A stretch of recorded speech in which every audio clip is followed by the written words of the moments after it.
असलामुअलैकुम दोस्तों, की हाल है? ठीक हो सो? खैर खैरियत नाल हो सो? अल्लाह पाक तुहानू सेहत देवे, खुश रहो, आबाद रहो, वसते रहो।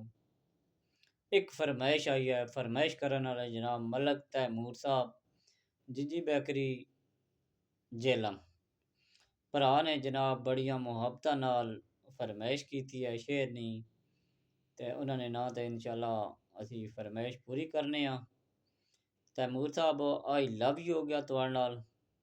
मुहब्बतां याद रखना, जिथे भी रहो खुश रहो, आबाद रहो, वसते रहो। ते हुण जनाब मियाँ साहब ने तुहाडे नां ते जनाब असी शेर पढ़दे हां, ते सुनो। एक पासे दौलत दुनिया दी, ते एक पासे यारी बुलावे। एक पासे अकल पुकारे, एक पासे इश्क वखावे।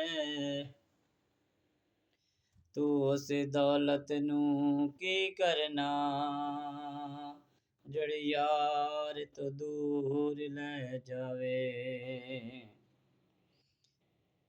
आज़म ज़ात दा साथ ना छड़ी, भावें सब कुछ लुटिया जावे। मलक तैमूर साहब, लव यू हो गया। अल्लाह पाक तुहाडी रोज़ी विच बरकत देवे, ते बड़े अच्छे इंसान हो। ते उन्होंने बड़े गिले शिकवे आए कि भरा जी साड़ी वीडियो कोई नहीं आ रही, साड़ी वीडियो कोई नहीं आ रही। ते भरा जी अज तुहाडी भी फरमाइश पूरी हो गई है। ते मुहब्बतां याद रखना, जिथे भी रहो खुश रहो, आबाद रहो।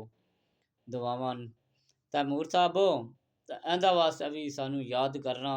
असी इंशाअल्लाह तुहानू जिंदगी भर याद रखसां। हुण तुहाडे कोलों इजाजत मंगता, ते जरा मैं तुहानू थोड़ा जिहा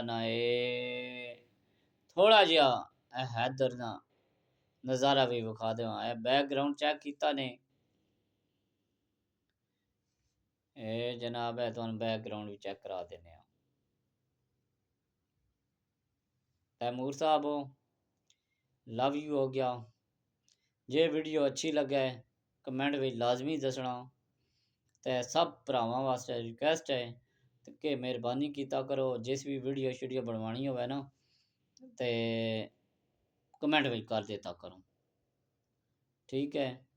तो मैं बस टाइम ही इतना ही कोना, दिहाड़ी जनाब कम्मा काजां विच होवी ना, ते चलो रात नू एक अद्धी वीडियो बना के सुबह चढ़ा दी, ते भरावां ना खुश भी कर, दिल खुश कर देता। क्योंकि किसी नाराज़ नहीं करना चाहिए। नाराज़ किसी ने कर सो तो अल्लाह पाक भी तुहाडे नाल नाराज़ हो सन। ते लव यू हो गया तैमूर साहब, मलक तैमूर साहब, लव यू हो गया। सलूट है सानू, सलूट ने। अल्लाह हाफिज़।